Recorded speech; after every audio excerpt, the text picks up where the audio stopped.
Il y a quelques années, dans une église, j'ai reçu la visite d'un pasteur baptiste, qui était un de mes amis. Il est venu quand nous avions la Sainte-Seine dans cette église. Il a entendu la prédication et après il a demandé la permission de communier avec nous. Et vous savez que dans l'église adventiste, nous avons la Sainte-Seine ouverte. S'il y a un chrétien d'une autre confession qui veut communier avec nous pendant la Sainte-Seine, il est bienvenu. Mais il faut lui expliquer toutes les significations de tous les actes que nous faisons dans la Sainte-Seine. Et j'ai essayé de lui expliquer. Bon, pour le pain et le vin, c'est simple. Bon, je suis entré un peu dans les détails de la Pâque juive, avec la pain sans levain, avec le vin sans ferment. C'était acceptable. Mais là où je me suis un peu bloqué, c'était concernant la cérémonie que nous faisons avant, du lavement des pieds. Parce que dans ma tête, l'héritage que j'ai reçu de mes parents dans l'église adventiste où j'ai grandi, c'est que le lavement des pieds, c'était un moment de l'humilité des croyants par rapport aux autres, où c'est le désir des croyants de montrer aux autres qu'ils sont prêts à pardonner, qu'ils sont prêts à se réconcilier. Et dans les habitudes, les gens qui ont eu quelques escarmouches avant, quelques accrochages avant, ils faisaient le lavement des pieds les uns avec les autres. C'était comme ça que les querelles, les disputes d'avant se soldaient au lavement des pieds. Mais bon, j'ai donné l'explication, le pasteur ne m'a pas posé des questions pour me bloquer, mais dans ma tête, il y avait quelque chose qui me disait, mais pourquoi nous faisons ça? Est-ce que la Sainte-Seine n'est pas la cérémonie de trop? Est-ce que ce n'est pas quelque chose que nous faisons parce que, bon, on peut dire on a hérité ça des cérémonies du 1er siècle. Parce que si vous entrez un peu dans l'histoire, vous voyez qu'au 1er siècle, les Juifs, ils étaient très accros, très obsédés par toutes sortes de lavements, toutes sortes d'ablutions qu'ils faisaient. Il y avait cette conception sur le pur et l'impur que les pharisiens, que les esséniens, que tous les sectes judaïques partageaient à cette époque-là. Un historien, Joseph Flavius, il écrivait qu'à Jérusalem, il y avait certains pharisiens et esséniens qui marchaient en grattant les murs pour ne toucher pas les autres qui peut-être étaient des personnes impures. C'était une pureté qui était définie non par rapport à la morale ou à l'éthique, mais c'était une pureté qui était définie d'une manière cérémoniale par rapport au temple. Il fallait que tout le temps, tout le moment, le croyant doit être prêt pour l'adoration au temple. Parce que s'il devenait impur par la contamination, je ne sais pas, d'un objet qui n'était pas bon, ou par quelqu'un qui était impur, dans ce cas-là, même s'il mangeait des laitues, les laitues qu'il mangeait, c'était comme du porc, comme du cochon. Parce que la nourriture pourrait devenir impure à cause de la contamination que tu pouvais avoir par l'attouchement. Donc, dans ce cas-là, on avait ça. Et vous voyez, dans les évangiles, il y avait toutes sortes de cérémonies, des ablutions, des lavements que les Juifs faisaient. Par exemple, il y avait le lavement des mains. Pratiquement aucun Juif ne s'asseyait pas à la table sans faire le rituel des lavements de mains. Ce n'était pas par rapport à l'hygiène, mais il fallait faire ça 10 fois. Après, il pouvait manger. Pour la cérémonie de la Pâque, on avait ça prévu. Dans l'ordre de la cérémonie, il y avait un moment où les gens se lavaient les mains. Il y avait aussi les Esséniens qui croyaient qu'ils sont le vrai sacerdoce, parce que les prêtres qui étaient au temple, ils étaient impurs dans leur opinion. Et les Esséniens, quand ils construisaient les maisons ou les maisons de leur communauté, ils faisaient des petites piscines avec à peu près 60 litres d'eau. On les appelait des mikvaot. Et il fallait faire des ablutions, ça veut dire des immersions totales avant de manger et après le repas. C'était très important pour un enseignant d'être toujours dans un état pur quand il s'asseyait à la table. Quand vous voyez dans les évangiles, Jésus il a été très sceptique par rapport à ça.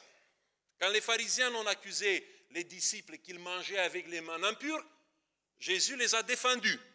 Et vous ne trouvez jamais dans les évangiles un commandement ou une règle que Jésus a établie par rapport au rituel des lavements ou des ablutions.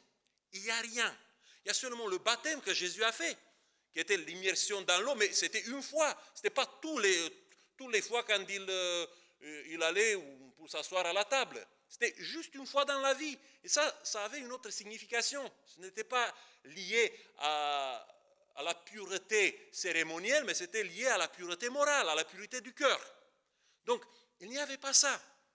Et vous voyez, d'un coup, dans l'évangile de Jean, il y a ce moment, cet acte que Jésus fait, où il se lève de la table, il dépose son vêtement, il prend dans l'ange, il se sent avec le linge, et il verse de l'eau dans un bassin, il commence à laver les pieds des disciples et à les essuyer avec le linge dont il était saint. On peut dire, mais qu'est-ce qui se passe? Pourquoi Jésus fait ça pendant un repas de Pâques? Parce qu'on croit, il y a certains qui disent, oui, il fallait que quelqu'un lave les pieds aux gens quand ils mangeaient la Pâques. La cérémonie n'existait pas. Il n'y avait pas une cérémonie pour lavement des pieds pendant la Pâques. Dans la cérémonie, dans le Seder Pessah, la cérémonie de la Pâque, il y avait une cérémonie, mais pour le lavement des mains. C'était tout au début.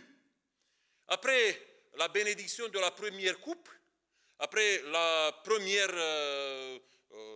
laitue qu'il mangeait, il y avait une cérémonie pour le lavement des mains. Mais il n'y avait pas une cérémonie pour le lavement des pieds.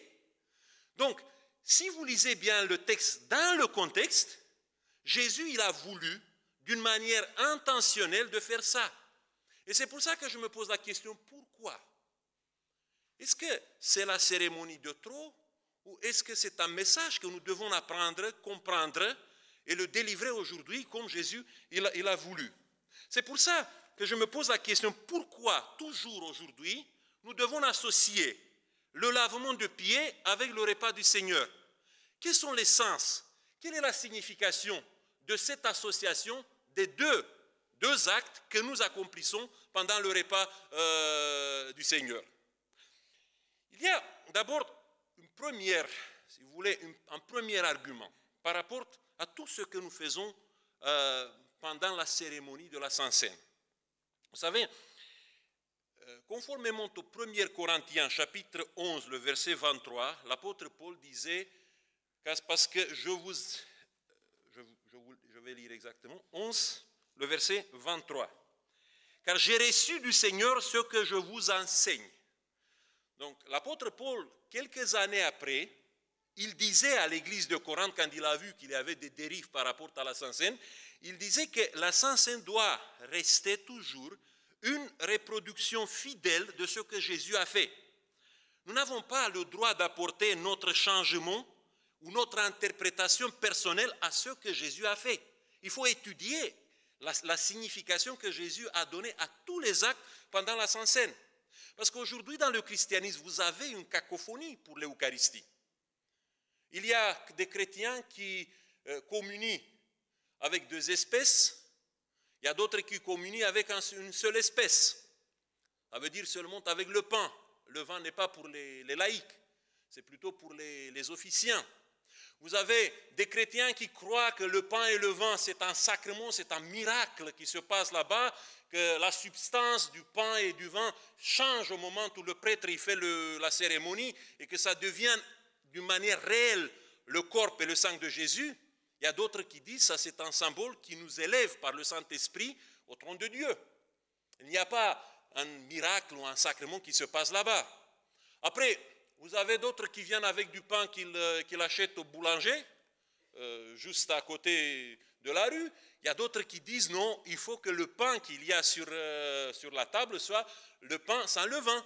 Et quand vous additionnez tout ça, les significations, la manière de faire la Sainte Seine, il y a la cacophonie universelle dans le christianisme.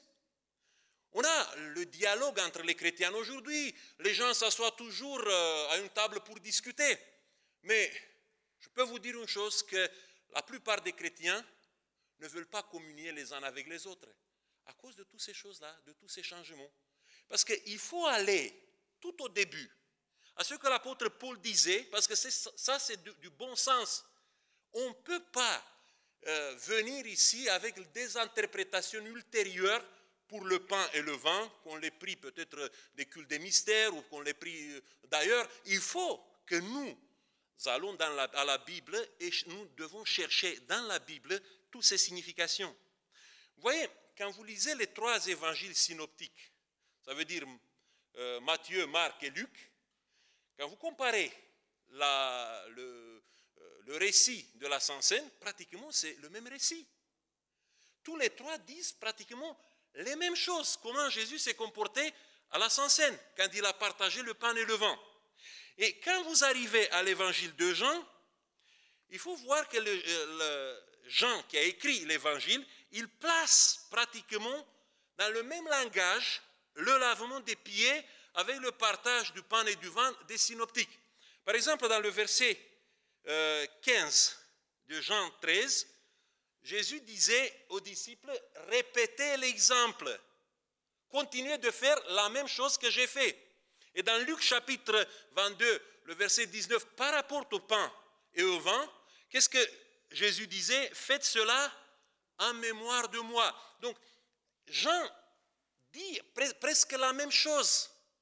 Il faut avoir la même mémoire par rapport à ce que Jésus a fait quand on fait le lavement des pieds. Le deuxième argument, pourquoi nous devons toujours associer le lavement des pieds avec le partage du pain et du vin, et vous trouvez ça dans la manière dont l'apôtre Jean, il raconte cette histoire où Jésus pratiquement impose aux disciples une cérémonie qui n'était pas là, n'était pas inclue dans la cérémonie pascale. Donc, vous voyez, dans l'évangile de Jean a été écrit un peu quelques années, quelques décennies après les premiers évangiles. Et Jean, il ne veut pas reprendre les histoires de Matthieu, de Marc, de Luc. Ce que Jean veut, c'est d'apporter quelques ajouts essentiels pour l'Église. Par exemple, Jean vient pour éclairer la doctrine sur la divinité de Jésus. Vous trouvez dans l'évangile de Jean des déclarations claires et nettes que Jésus a assumé sa divinité. Aussi, il vient pour éclairer la doctrine sur le Saint-Esprit. Et il nous apporte des éléments que les autres évangiles ne nous apportent pas. Et quand il s'agit de la Sainte Seine, il ne vient pas pour répéter comment le pain et le vin ont été partagés, parce que déjà, dans le christianisme, il y avait déjà cette habitude, il avait déjà cette pratique. Mais il vient pour ajouter quelque chose qu'il considère très importante, qu'il considère de la même importance que le partage du pain et du vin. Et il ajoute que le soir, Jésus nous a laissé 2 manières d'honorer la mémoire de son sacrifice. Une manière, c'était le récit des évangiles, des synoptiques, mais la deuxième manière, c'était le lavement des pieds.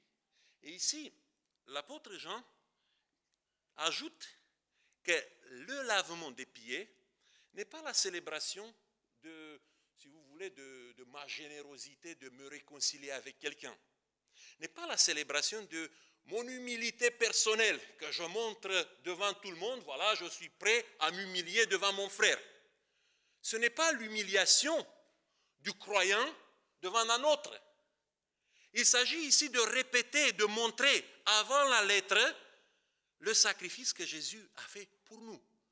Parce que si vous suivez la logique du texte dans le chapitre 13, le verset 1 nous dit que Jésus a aimé les siens jusqu'au comble.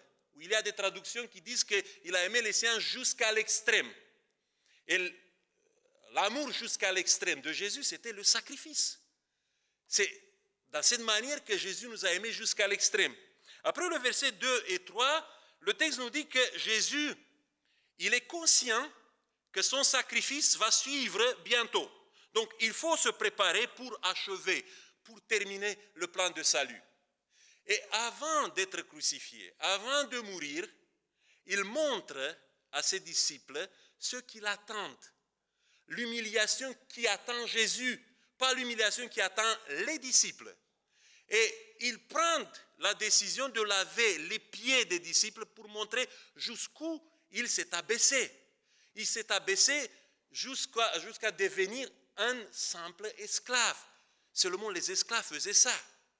Et il montre, voilà, je suis prêt à aller jusqu'au bout, jusqu'à l'extrême avec mon sacrifice, avec mon amour pour vous.